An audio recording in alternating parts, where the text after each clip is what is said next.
SportsBiz podcast. This is Rob Thompson behind the camera today. There's one shot only. So we're going to do a new segment. So this is actually a new segment that we've created. So you're the first guest on the new segment. Thank you for telling me now. Because I just thought of it, actually. Honestly, God, I just thought of it. But no, this seriously is a new segment. It's called Startups and Startovers. Okay. So it's, besides the SportsBiz radio and podcast, this is a whole different segment. And it's 100% featuring founders of startups. Okay. Or people who've acquired businesses and gone through a start over and a regroup with a business. But since you are a founder of LRT Sports, right, formerly Correct. known as Locker Room Talk, Correct. which has been rebranded. Tell me about that. That just reminded me. Tell me about the rebranding process. Was it something that was painful? Because you guys were in business for a couple of years at that point, right? Yeah. So the background on even why we changed our name, because I'm the one that came up with the original name, right. And I loved the name Locker Room Talk. It was very fitting for what we were doing, coach ratings, something that you talk about with your teammates in the locker room, the whole thing. It actually ended up being an issue for us because it became a political term. A political term meaning, the locker room talk is more about saying bad things about women and just like that negative connotation because of the Trump debates and before he became president. I forget what year. You really think you think that was worth doing the rebranding? You think it was that impactful? I did not think so until we were going to different states and places that didn't know us. And the first thing we were asked, are you a political website? Oh, that's a killer. It's a killer. So we were not expecting it. We were like, oh, this is fine. Like maybe it'll pick up traction. And then it was like, we're pushed off Google because there's so many articles. Trump says locker room talk, this, that, the other thing. And I didn't want anybody to ever think of us associated with political because we're not. Yeah. We're all sports. Right. So we kept that locker room talk at the heart of it with the LRT. Yeah. That's why it's LRT Sports. Yeah. We thought about just doing LRT, but we sent out a couple like surveys, like which one do you like better? Most people pick the sports.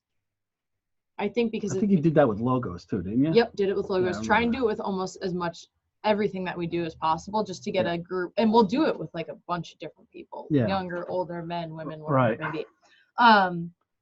So it was painful for multiple different reasons of rebranding. For any company. Yeah. For any company, any business. So not only were you just trying to start up the company and gain traction and market share, now you had to freaking go back and start over again. Yes. Basically. We really did. Do you think has that been your biggest challenge so far? Arguably one of them. Just from a branding standpoint. From a branding standpoint, absolutely. Because to your point, we did take years of content, years of social media presence and everything else with this one name, and then we had to switch it. Yeah. So and then it was always hard because those people that were with us were calling us locker room talk, and then some people were confused, and it definitely was a little bit of a switch, and it broke my heart a little bit. I didn't want to do it, but I also understood that if people were assuming that that's what we were about, then we're not getting our messaging across correctly from right off the bat, because it's like, oh, locker room talk, you automatically, oh, are you a political website? Are you writing for politics? And we're like, no. And it happened a lot. And when I say a lot, like, let's call it 60% of the time. So I was like, if our average is over 50% of the time, it's probably time. So it just wasn't one parent in Georgia or Mississippi saying, oh, what? Oh, no. So we were at the athletic director conference, and we had multiple, probably 20 to 30 ADs come up to us and make some type of comment about the name. And it was like, oh, even after we explained it, they're like, why is this your name? It was like, well, we were around first. Right, right. Google locker room talk at the beginning, and we were the first thing that popped up. That's a huge, huge issue. Yeah. I went through that with a name, and I mean, it's not, I've told the story before, but when we did the expansion arena football team, the press conference was on 9/11. And we're driving down to the press conference Tuesday morning, and we're announcing the name of our team, which was Warbirds. And I had commercials that were airing that morning, starting at 10 o'clock, that had planes dropping bombs on a city.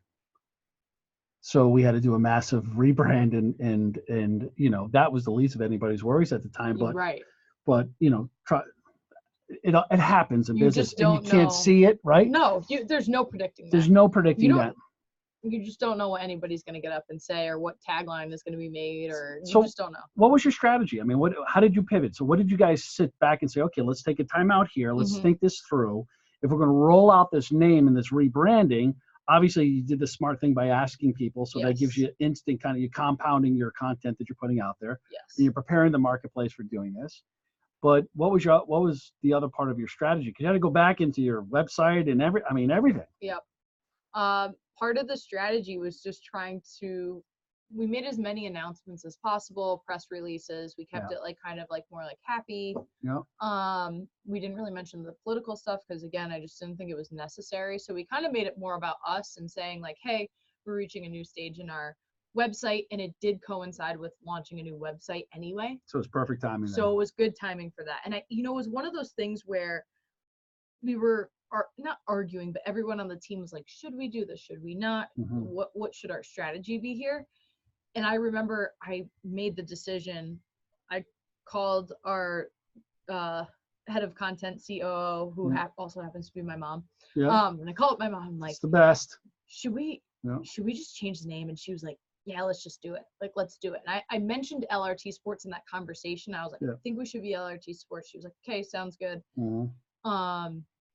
And then next thing you know, it's like, all right, let's get out the surveys. Let's figure it out. We're launching the site in, 1 month from now. Yeah. So it was like, let's do it where we're doing a whole full frontal rebranding of everything. So it's like website, it's name, it's this, it's better content and everything. And I think approaching it that way was good for us. Not everybody's going to just so happen to have a, website relaunch at the same time. So I don't know if I recommend that, but if you can come at it in an angle of like, okay, we're trying this thing out, but we have this new exciting content or this new exciting thing that we want to share with you. We're, re-strategizing, we're pivoting, we're doing whatever, and you make that announcement to people, I think it's okay. I'd say the biggest thing that we dealt with, again, was a lot of people just still reverting back to calling us locker room talk. And even in like interviews and stuff, I had to be like, oh, it's actually LRT Sports now. And it's like, it's not a big deal, but you just want to get it out of people's minds that we're no longer this, we are now this. Yeah. What's your tag? Understanding college athletics. There you go. Yeah. Tag is more powerful anyways, right? Yes. And we are that because LRT Sports started out as we'll call it rate my professor of college athletics. Yeah. So college athletes go on, rate their college coaches.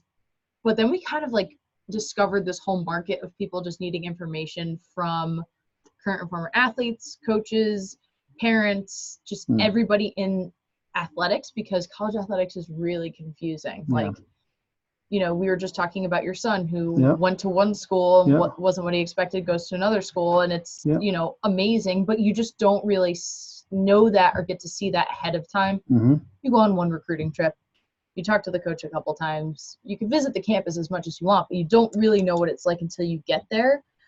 So we found that by providing firsthand stories, information, recruiting horror stories of, people messing up on recruiting trips and it changing the perspective of the school, and just like giving that real authentic information helps to understand the greater goal of athletics as well as the college coach ratings. But that's not all we do. Do you find yourself, so thanks for clarifying that, but do you consider yourself a technology platform, a content creator, I'd say information portal? All of the above. Yeah. I guess it really depends on what the person what the person is trying to look for from us. We could be technically all of those things. I want to say technology off the bat. That's so if you were talking to investors or are you a technology company? I would say technology. Yeah. Obviously we're not really creating anything brand new for technology, but it's just, that's kind of what we've always fallen into when I have spoken to investors and such. The content creation part of it isn't a bad thing, but I don't like to get stuck into that because we're not creating content for others. Right. So sometimes there's a connotation with, oh, you're a content creator, you're creating it to sell to other people. We create content only for ourselves. You're educating your marketplace and who you're pinpointing, right? Your core customers, and you're providing them with information. Good information. Yes, I'd like to think so too. Yeah, really good information. It's great. I mean, some of the stuff you're on, like, that you have, and I do look at it all the time. So it's great stuff. So, You know, the interesting thing is, and I think you're the first person to be on the show 3 times, even though this is a new variation of the show. So the first guest on the new variation of the show. You're you're the voice to me of that generation that looked at entrepreneurship as something that really intrigued you. Granted, you came from a background in a household that has entrepreneurs in it, and that helps. But do we all know growing up what our parents really do? No. Right? And so somehow you found where there's a disconnect. So from your dorm room, is what I tell everybody. She started from her dorm room, you know, with an idea. Yep. And a bunch of her friends. Yep. And they all had titles. Yep. Right? Yep. And they came after it hard. Yeah. And what if you were going to give yourself advice back then? Yep. Knowing what you know now, 4 years you've been in it? Yeah. Yeah. 4, almost 5? Yeah, we launched December 2015, so almost into 2016. Yeah. So yeah, like around that. Enough. Yeah, those enough. 4 years feel like probably 12 or 15 to you, right? Because they take away years of your life. What advice would you give to yourself? What advice would I give to myself? I think just the good and the bad, like, you know, what is it? Just enjoy the moment, listen to mentors, you know? Yeah, I think, you know, find mentors earlier on. Yeah, definitely finding mentors is definitely a great one. But I think for me specifically, that was self-serving, by the way. Yeah, I know. I can tell. the one thing that I would tell myself is to, I think, be realistic and set up like a very structured plan. I can see the big picture a lot of the times, but sometimes, especially in the beginning, I was lacking okay, here's the end goal. What are the very small, like I could come up with the end goal and the medium to large size steps, but when we're talking the day-to-day steps, that's something that I completely lacked when we first started. Yeah. So it's like, okay, here's what I have to do. Here's generally speaking where I want to be over the next couple months and, 6 months and whatever.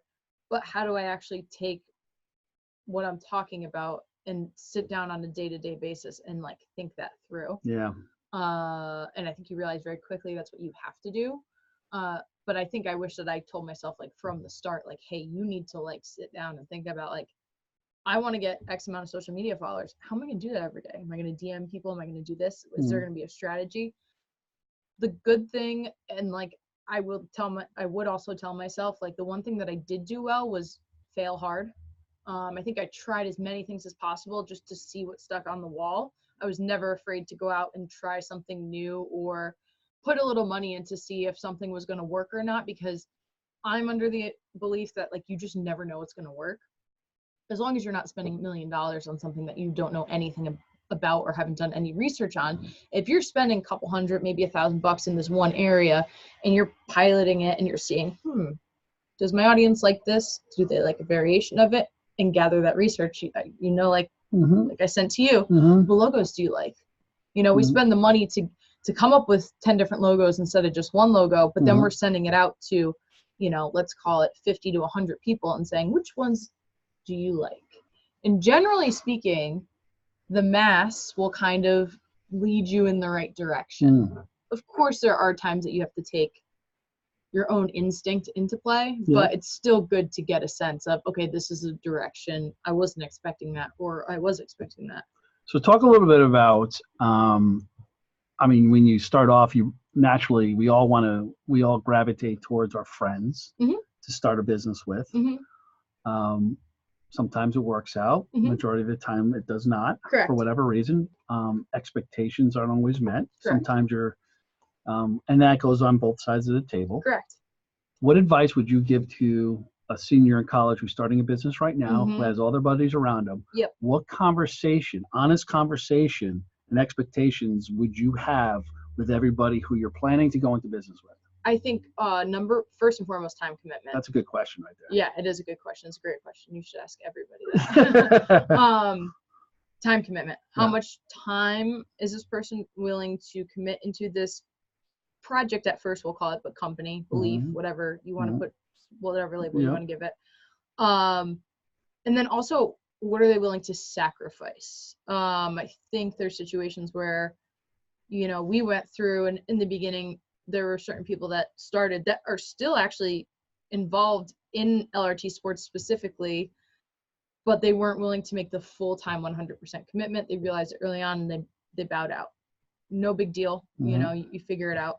But I think getting those expectations on the table, like, hey, I'm expecting to have this be my full-time job versus, hey, I want this to be a side project while I'm going to get a job, or I want to finish out my school career. I can help you use resources.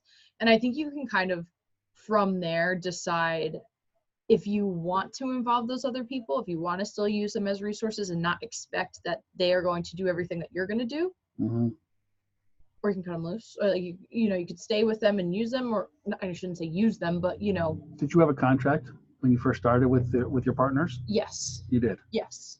Yes. And I will say that Skidmore set us up very nicely to have a successful career as an entrepreneur or a business person. And that's all stuff that we learned in our classes was like, hey, if you're going to start a company, you have to split equity. And to be honest with you, you don't want to split 50-50 with somebody, because if you get into legal battles, you're 50-50. It's not 51-49. And, you know, these are tough conversations that you have to have. And we would have speakers come in and talk to us. We would, I mean, LRT, again, started an entrepreneurship class. Like, were you guys, was it a capstone project and how you created this idea? Because it wasn't something that you did think about, and wasn't it part of a class? It was a part of a class. Right. Yep. Kathy Hill was my professor, and it was an entrepreneurship class. And I actually go back and speak in this entrepreneurship class like twice a year now. She drags you back in. Drags me back. Tell the story again.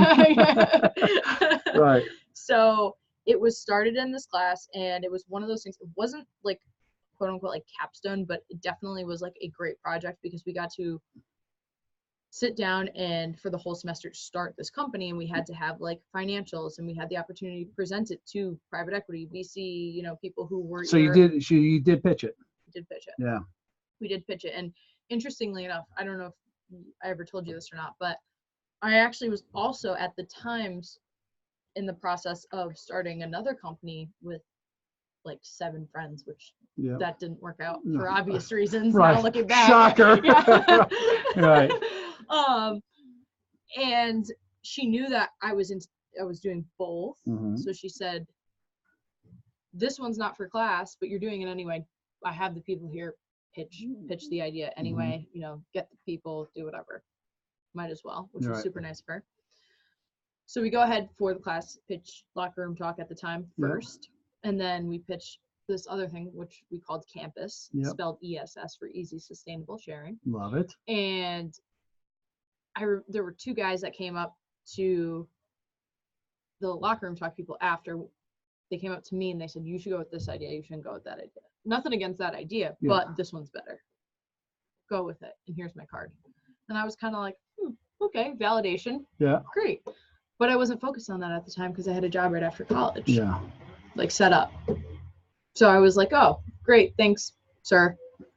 I wish I kept that card. You know, like I didn't, but I wish I kept it. And it was like, oh, great. And I got to go move to New York City and start my real person job that I like to call. How long did you do that for? About a year. And then you did this. You're like, I got to do this full time. Correct. Yep. So. Your heart just got you there. You're like, man, it's burning. I want to do it. Yeah. I hate corporate America. I don't want to work for anybody. Yeah.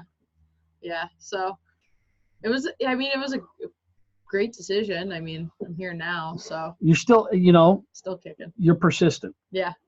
And that's like, you know, you have to have that trait. It's kind of like number one. Yeah. Thick skin. Yeah.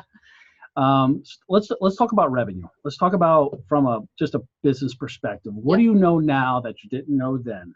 Do you expect cash flow a little bit differently now? Yeah. Oh my gosh. Right. When we first started, and you know, I'm working for someone else, you kind of, things just are a little unrealistic in your brain when you're like, oh, we'll start this company and we'll be making $1 million in a year. Like, and then you sit again, that's when I'm like, okay, maybe come up with a big plan, but then it's like, oh, how am I going to do that? How am I going to earn my first dollar? I mean, we've gone through a lot of different things with like, you know, the workshops are something that we did early, and we hit it hard and we hit it fast. And it was like, let's go to high schools and speak about the athletic recruiting process, only because there was an AD that came up to us at the athletic directors conference and said to us, do you do workshops or seminars at high schools? And we didn't. And I was like, yes, we do. And she was like, how much do you charge? And I was like, just travel and board is fine. It's free. Like because I didn't know what to say. I was like, pay for me to get there. I'll do it because I don't know what I'm doing. Right. And you have to do those for free at first. Yeah. You got to find your flow and what right? Yep. Did it. Yeah. Did the first couple for free, and now however many years later, we're doing well. We're going back to the same schools. We're, we have this great traction and rap sheet with some of these schools, and it's awesome. I mean, that was one thing where it was like, how do we make revenue? And that was never something that just popped up like, oh, we should do this. It's a natural, channel to do this. It was just something that came up randomly. And then it became, okay, now we're getting more people on our website. How do we get advertisers? Well, I don't want advertisements all over my website where it's like I'm annoying everybody. So now there's this thing called retargeting. So it's like people that come to our website, then, the advertisements go through. So retargeting is another thing for us. And then now we open up the subscription model. Have you found that to be successful, the retargeting? Yeah, so far, yeah. I think it's one of those things that at first it took us a while to figure out because we didn't know anything about it, and it had been presented to us like, hey, you guys have like a lot of like great information and whatever saved up. You should think about doing retargeting with some companies. What kind of, so that's where this whole blockchain starts coming into play too, which I had no idea until I went to that incubator, but I had no idea what blockchain was. But how are you guys monetizing what kind of traffic do you have now to your website? So I think we're probably we're like 30 to 40,000 people a month. And I want to just like go on the record and say that this is not with paid advertising or anything. This is like all organic. Organic we traffic. Literally just started testing, and we're not even full frontal doing this yet. Just testing the Google ads and Facebook ads. I think we've spent like, I don't know, $500 in the past like month or something, just seeing which ones work and don't work. So this is all just more like us in the moment going through organic everything. I mean, because the content you guys are putting out is driving the traffic back too, right? Yeah. So, and it's great content, like I said. Thanks. Yeah, it is. Yeah, thank you. It's educational for a parent to sit there and listen to what these student athletes are saying.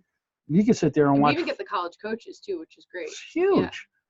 The 4 or 5 of those videos of, kind of their impression of what they've been through. And I love the ones where the kids are in the dormitory rooms. Those are like a disaster, right? And you get the real story behind the scenes. So now your revenue stream. So now you just kicked off. So talk about subscription model. Yep. So kicked that off. We soft launched it. It's still in the soft launch, May 1. And now we're in the data collection phase of like, okay, what do people like? What do people not like? What do they wish they had on here? What are you finding is the life cycle of someone who's coming in? Is it a 3-month, 90-day? Are they just grabbing as much content as they can over the period of that, or are they staying in there? They're staying in there so far. Yeah. I would say check back in like after a year of this is complete. Really? So what levels of subscription? What's your level? So we have 2 levels right now. So we have like a free like basic one, which we call junior varsity, and then we have a varsity one, which is $9.99 a month.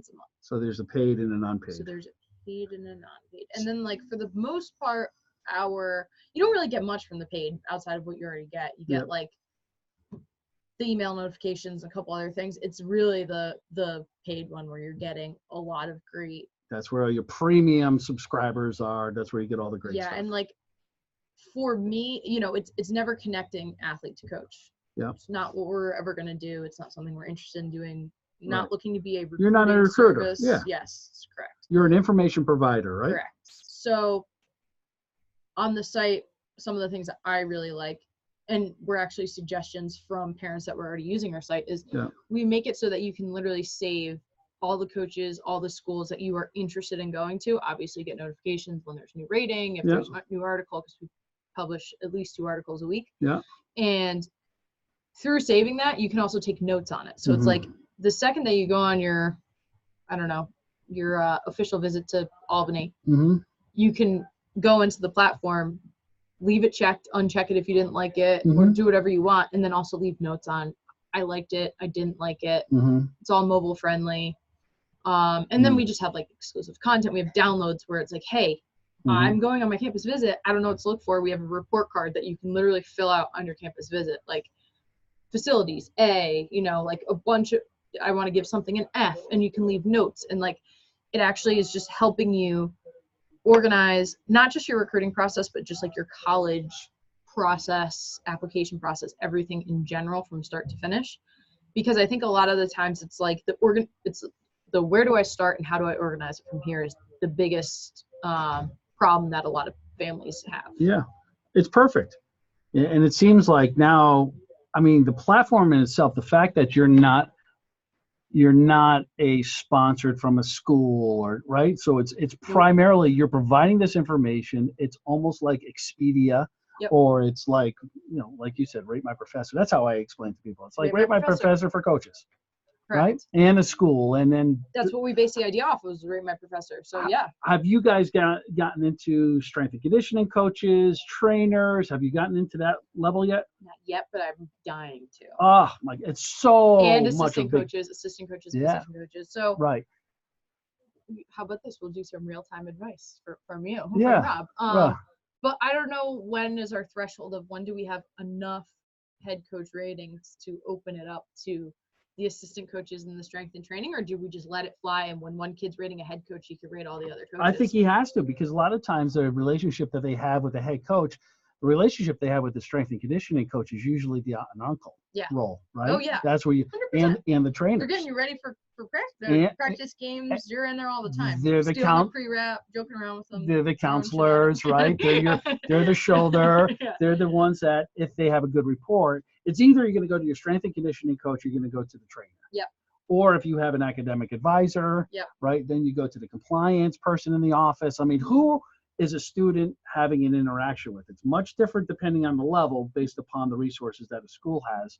But you're a lot of times you're dealing with the folks in marketing, right, in the social media department of the school, depending on what level you are. You're dealing with the event operations people a lot, right? You're dealing with your equipment manager and who's in it. I mean, I think all of those things, to be able to scale what you're doing, to give the full story, I think that, to me, is where you need to be. Yeah, and it's interesting because obviously the turnover for coaching is just so high as far as assistants going to the head coach role, then head coaches back to assistants, and this, that. It's like you're constantly keeping up with this like cycle of just movement and flow in this field. So we're fine. Those other folks are there forever. Yeah. They're there forever. You could go back to Skidmore now, and it's the same probably trainers are there. Yeah. Right? Yeah. So. Yeah, but it's definitely one of those things where it's like, do you put it out there, and then it's like, oh, there's so many pages that have no ratings right now. Or that's the content piece of it. Yeah. So could it, anyways. So yeah, I see what you're saying. Yeah. I'm seeing what you're saying, if but there's any listeners that want to write in, just hit the contact us page on LRT Sports and then let me know. Yeah. Seriously. But I do. I honestly think that's a whole part of it. That's a whole part of the experience. I had 3 head coaches here when I played college football. Oh, I just spoke to a parent who used LRT. His daughter is now in college playing ice hockey. Yeah. And he was like, my daughter has had 9 head coaches in 7 years. Like, I'm like, how is it? That means people leaving in between a season. Like, it's crazy. What? Yeah. 9 head coaches. Yeah. All right, it was either 9 head coaches in 9 years or 9 head coaches in 7 years. Either one is just like. Either one. How do you get a flow as a player? How do you get? It's all of that. It's the one thing, even when I was on the college side recruiting, I would always tell a player at the end of the day, and I told my own children this: if the sport you're playing is not part of the equation, will you still want to go to school here? Broken leg test. Yeah. I say it all the time. Yeah. You break your leg and you're never going to play again. Do you want to go to school here? Yeah. Make sure this is the place. 100%. And that you're proud to put on your LinkedIn account that you graduated from that school. Because guess what? It's on the resume for the forever. Rest of your life. Even if you transfer out. You're forever attached to it. So even if you transfer it out, you're forever attached to that school. I totally agree. Yeah. And I think sports are important, especially if you're getting a scholarship, especially if that's like your passion. I'm not saying don't choose because of a sport, but you should really choose because of the university more so than anything else. Yeah. 100%. Yeah. In my opinion. I agree. So how do people get a hold of you? So what website? If you want to follow us on social media, it's at LRT Sports. We have a bustling network of social media. Bustling. You're too young to use bustling. You're bustling network there. Talking like you. We post some really good content though on our social. We do. Yeah, you do. Without a doubt. And for the website, it's lrt-sports.com. Mm-hmm. And then if you want to email me, it's just info@lrt-sports.com. And if you're a college person listening, go rate your coach. Go rate your coach today. And if you're an investor, come on down to SportsBiz Startup Weekend. Yep, I will be there. In Orlando. Yep. January 23rd through 25th. Correct. Same week as the Pro Bowl, so a lot of things happening. Yep. And you're going to be out there giving your elevator pitch on your business. Correct. Yeah. I will. I'll be there. It'll be fun. Yeah. Can't wait. Yeah, and we'll get out of the Northeast for a couple. Actually, will you be down in Florida already by then? I don't know. No. Who knows? Who Yeah. knows? So info@LRT-sports. Well, thank you, Info, for your time. Thank you so much. And be the first guest on SportsBiz. It's not the podcast. It's the Startup and Startover show. Okay. This is it. You're in the startup phase. Thank you so much. So thanks again for being the third time guest on the show. This is kind of like when you get to host Saturday Night Live. Where's my funny monologue? Yeah, well, save that for the professionals. Thanks again.